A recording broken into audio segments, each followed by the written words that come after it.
Hello guys! Welcome back again to my channel. Yan, for today's video, ang ibibigay ko naman sa inyo ay yung top 5 na 0.8 horsepower pinakamatipid na window type inverter aircon. Yan, as of May 2024 according to Department of Energy or DOE. So ito, nirecord ko itong video na to ngayong May 20. Kaya May 20, 2024 yung nilagay ko dito. So ayan, 0.8 tayo ngayon na horsepower pinakamatipid na window type. Inverter ang mga to guys na aircon. Okay? Meron na akong nagawa na video nito. Yung 1 horsepower, 1.5 horsepower, tsaka 2 horsepower na window type, tsaka split type. Yung sa window type ay top 10 yon. Tapos sa split type naman ay top 5 lang. Okay? Sa mga interesado dun sa mga aircon na yon, kung ano yung top 10 or top 5 dun sa split type, hanapin nyo na lang sa channel ko yung mga video. Okay? Disclaimer lang muna, itong mga info na i-share ko sa inyo ay galing lang sa website ng DOE. So kinuha ko lahat ng tinest ng DOE na available sa website nila, tapos sinort ko. Kinuha ko yung 0.8 horsepower na pinakamatipid. Yung nag-top, kasi sinort ko sila, tapos yung pinaka-top, kinuha ko yung mga inverter, aircon na window type. Yan. Kung meron man ako mabanggit na mali dito or makuha na mali doon, hindi ko nakasalanan yon. Basta papakita ko mamaya kung paano ko kukunin yung mga info galing dun sa website ng DOE. Yan. In the future, baka magbago tong top 5 na to. Kung magbago man, i-update ko na lang tong video na to. Kung hindi ka pa nakasubscribe, mag-subscribe ka na. I-click mo yung notification bell para ma-notify ka kung sakaling i-update ko to or kung sakaling mag-upload ako ng bagong video. Yan. Kung meron kang question, suggestion, or gustong pagawa ng content, ilagay mo lang sa comment section. Yan. Paki-follow na din ako dun sa Facebook page ko. Ilagay ko na lang sa description yung link. Okay? So yan, start na tayo. Ang gagawin ko ngayon, same lang din dun sa mga nagawa ko nung nakaraang video ng top 10 tsaka top 5 na mga aircon. Nag-provide ako ng Excel. Yan. So yan, ito yung rank top 5. Mag-start tayo dito sa 5. So meron na akong mga aircon brands dito. Naka-invisible lang sila. So mamaya kukulayan ko ng black isa-isa. Yan. Ang kukunin lang natin dun sa website ng DOE, yung cooling capacity, yung power rating o yung watts niya, yung monthly energy consumption sa kilowatt hour, 9 hours na paggamit everyday sa isang buwan. Tapos yung katumbas nito sa peso, ibibigay ko din. Dito natin nilalagay. Tapos yung 24 hours na paggamit, kung gagamitin mo siya ng 24 hours, kung magkano yung makukonsumo niya, para may idea lang tayo. And tapos dito sa tatlo, bibigyan ko kayo ng price. Yan, sa Lazada nakuha. Yung dito kasi yung number 4 tsaka 5, wala akong mahanap na nagbebenta online. So kung meron man kayong alam na nagbebenta kapag binigay ko na yung mga aircon dito, kung meron kayo, pakishare na lang sa comment section. Okay? So yan, itong mga mababanggit na brands dito, hindi to mga sponsor. Ito lang talaga yung lumitaw nung sinort ko yung info na nakuha ko dun sa database ng DOE. Okay, hindi to mga sponsor. So ayan, mag-start tayo dun sa number 5. So yung number 5 natin ay Hitachi. Okay? Siya nga pala guys, dun sa mga interested sa mga aircon na to at gustong bumili, maglalagay ako ng link dyan sa description ng mga legit seller. Yan, i-click nyo na lang dyan kung nagustuhan nyo itong mga video na itong mga aircon na to. Okay, na mga 0.8 horsepower. So ginawa ko to para dun sa mga reference ng mga naghahanap ng 0.8 horsepower na inverter aircon. Kasi konti lang yung nilabas nilang 0.8. Okay? Kukunin ko yung mga info. Yan, tulad nito. Ito yung top 5 natin. Ito yung model niya. Yan. Ito yung itsura niya. Yung Hitachi na aircon. So, ito yung website ng DOE. So, dito natin kukunin yung mga info. Yan. So, lagay muna natin dito yung Hitachi. Yan, meron na dyan. Okay, meron na pala ako nalagay dito. So, delete lang natin para mamaya pakita ko kung saan ko nakuha yun. So, check muna natin kung tama yung model. Okay, tama. Yan, kumulay. So, yung refrigerant niya, ito, R410A. Yan. Yung cooling capacity niya, ito. Ito yung kanina na binura ko. Ilalagay natin dito. Para lang transparent tayo kung saan kukunin yung mga info. Tapos, yung power input, ito. Yung watts niya, ito. Okay, lagay natin dito. Para mamaya kapag nakumpleto natin yung mga info dito, makita natin yung comparison nila talaga sa isa't isa. Ngayon, kunin natin yung monthly energy consumption niya sa kilowatt hour. Sa 9 hours na paggamit everyday sa isang buwan. So, meron na dyan dito na info. Ito, nandito yan. So, yan. 9 hours nakalagay dito. 9 hours lang. Tapos, 30 days. Yan. Tinest nila to. 9 hours lang everyday sa isang buwan. Okay. Tapos, nakuha nila tong monthly energy consumption sa kilowatt hour. 100.85. Para lang may idea tayo. Yan. Tapos sa peso, katumbas siya ng eto sa peso. So, 1,008 pesos point 45 centavos. So, kung yung ginamit kasi na rate dito ay 10 pesos lang. Ito nakalagay dito. So, iba-iba tayo ng rate depende sa lugar nyo. Tignan nyo na lang yung rate nyo sa bill nyo kung magkano. So, ito nung tinest nila, ang ginamit nila ay 10 pesos. Yan. So, itong kilowatt hour na to, katumbas siya ng eto. Kung kukompute mo siya ng 10 pesos yung rate. Okay, lagay natin dito. Ngayon, kunin natin yung 24 hours. Kung gagamitin natin ito ng 24 hours, magkano kaya makukonsumo niya. Para may idea tayo. Okay, 24. Ito, 24 hours. Tapos, 1 day. Lagay natin dito, 1. Yung rate na gagamitin natin ay sim na lang din dito para uniform tayo. 10 pesos. Ito, 89.64. Yung lumitaw. So, lagay natin dito. Okay. So, ngayon wala akong mabibigay na price dito sa inyo. Dahil nga, wala akong mahanap online. So, kung meron man kayo, paki-share na lang sa comment. So, yan. Yung cooling capacity nitong Hitachi, ito yung model niya. 2.50. Yung watts niya, ito. 747.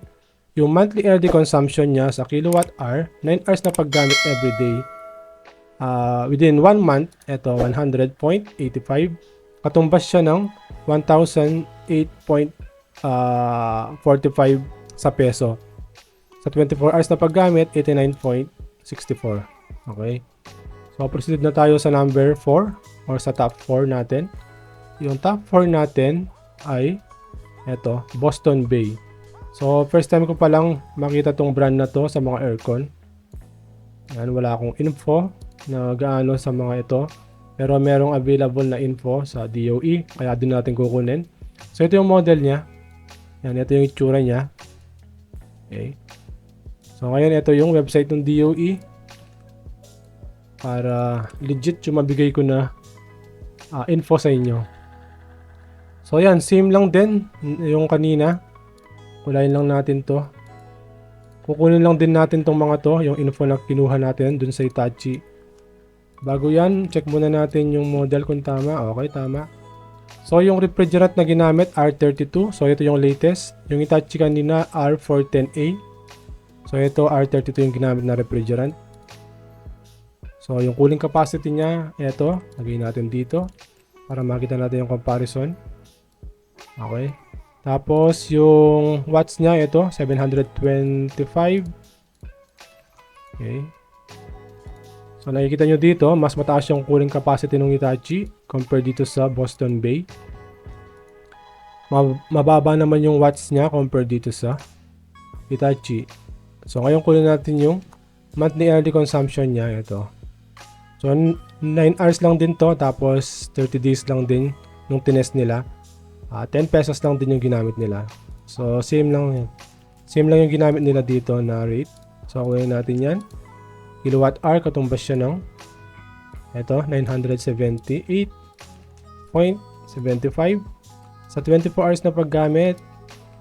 1 day, 10 pesos. So, ayan, same lang din yung kanina kung paano natin kukunin yung mga info. So, ayan, so lagyan natin ng 0 dito para uniform tayo, okay?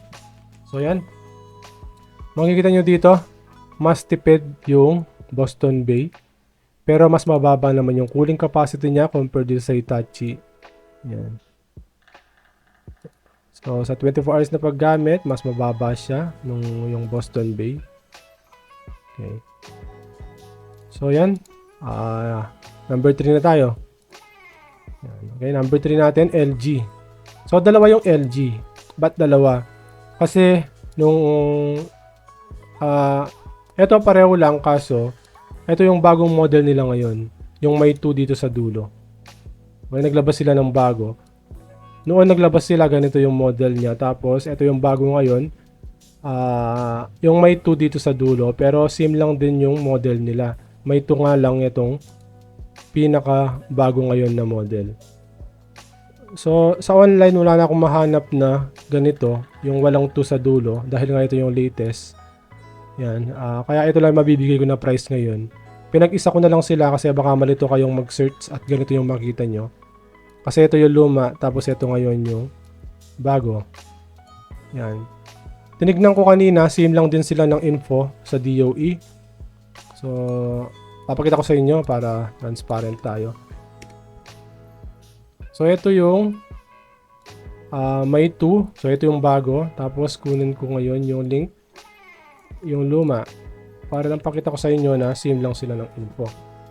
So yan, ito yung walang 2. Okay, tignan nyo, parehong-pareho lang. So R32 dito, lipat ko, R32 din. Okay. Tapos yung cooling capacity niya, 2.33 dun sa bago. 2.33 din dun sa luma. Okay. Tapos yung watts niya, 720 dun sa bago. Dun sa luma, 720 din. Yung monthly energy consumption niya sa kilowatt hour, 97.20. Yung luma, 97.20 Tapos dun sa bago, 97.20 din. So yan, isa lang. So yung kukunin na lang natin yung bago, itong may 2 sa dulo. Since ito lang naman yung bago. Okay, close na natin to para hindi kayo malito. Okay, so kunin natin yung cooling capacity. So, apply muna natin dito. Yan. So, cooling capacity 0.33. Yung watts niya ito. Para lang may reference yung mga nagsisearch ng 0.8 na horsepower na aircon. Okay, kunin natin tong monthly energy consumption. Kilowatt hour, katumbas siya ng 972. Sorry guys. Lagyan natin na 0. Sumobra. Okay, so yan. 24 hours na paggamit, magkano kaya yung konsumo niya? 24 hours, 1 day, 10 pesos. So 86.40. So yan. Lagyan natin na 0 dito para uniform. Yung price nito mabibigyan ko kayo kasi meron ako na search sa Lazada. Ito. Okay, sa mga gustong mag-order online, maglalagay ako ng link sa description. Ito guys. Guys, kung makikita nyo, ito naka-X dito yung yan. Kita nyo. Yung walang 2 naka-X siya. So nakalagay dito 2023 model tapos 2024 model yung may number 2. So yung may number 2 sa dulo yun yung 2024 model. Luma yung walang number 2 sa dulo. Okay, yung price niya 22,798. So lagay natin dito. Okay. So ayan.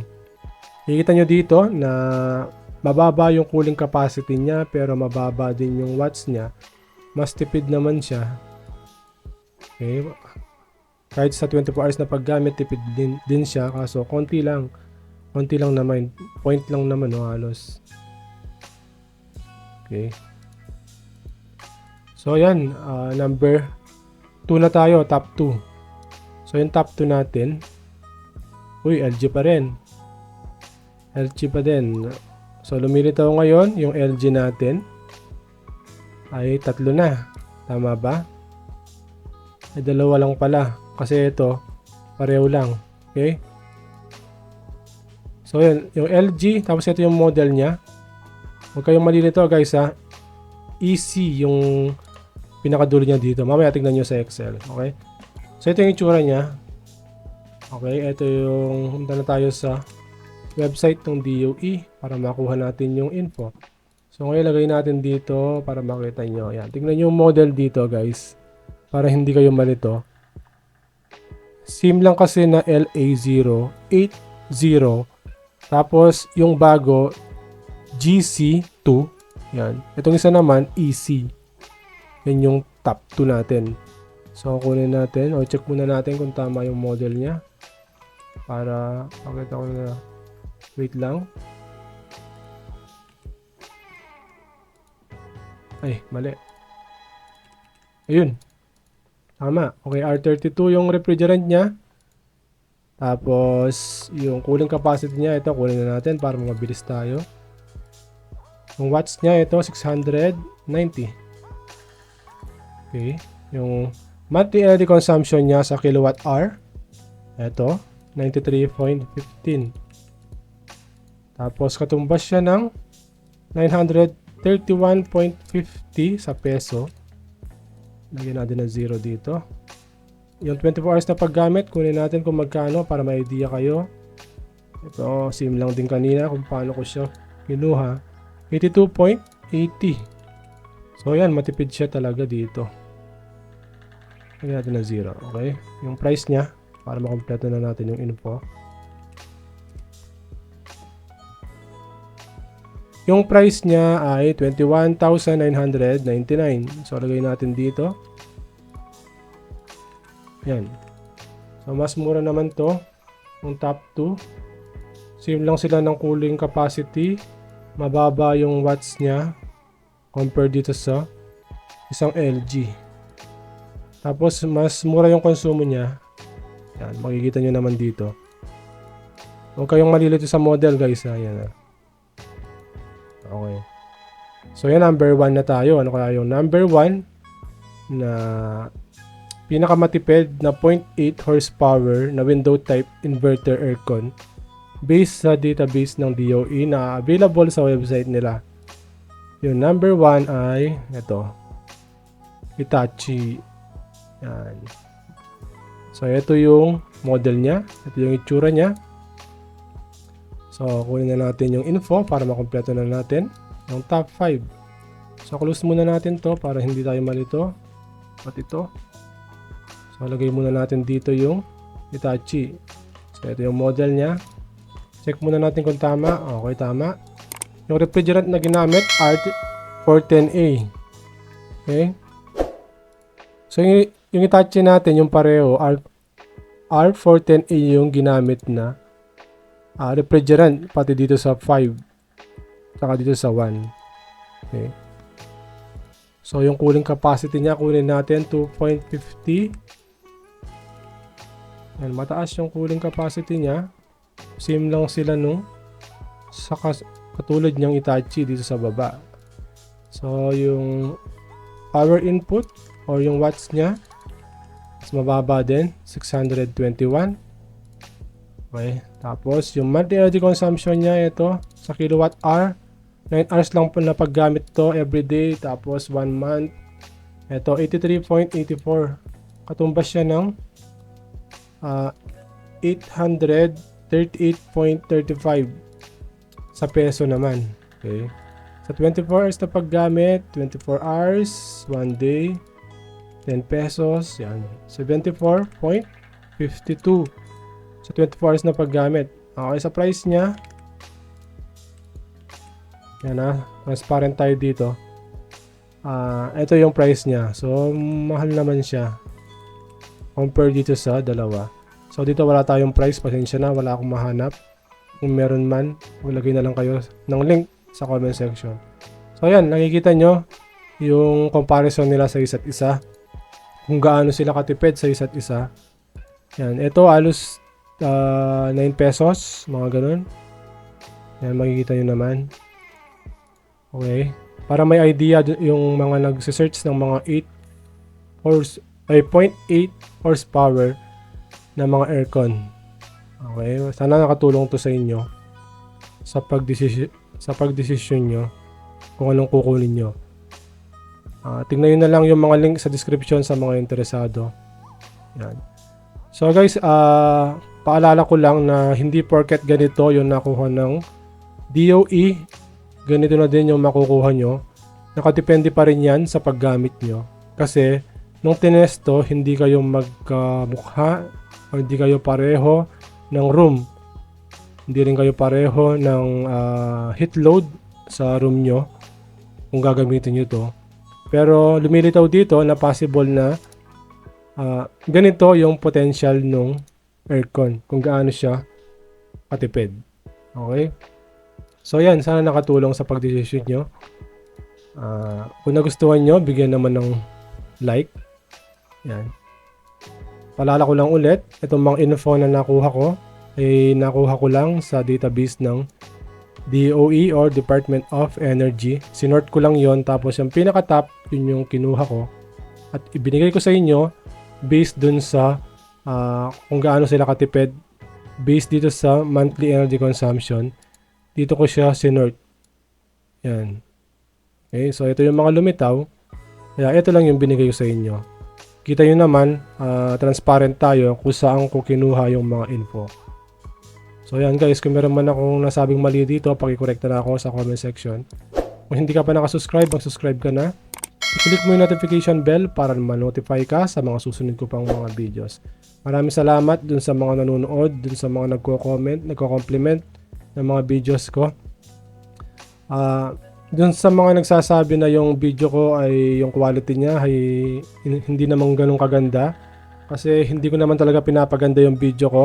More on info ako or informative content tayo dito. Okay. Kaya kung nakikita nyo sa word ko lang din, nilalagay yung mga info na pinapakita ko sa inyo. Okay. So kung meron kayo napulot sa video na to, bigyan naman ng like. Maraming salamat sa panonood. Kita-kita ulit tayo sa mga susunod ko pang mga video. Okay? Maraming salamat. Bye!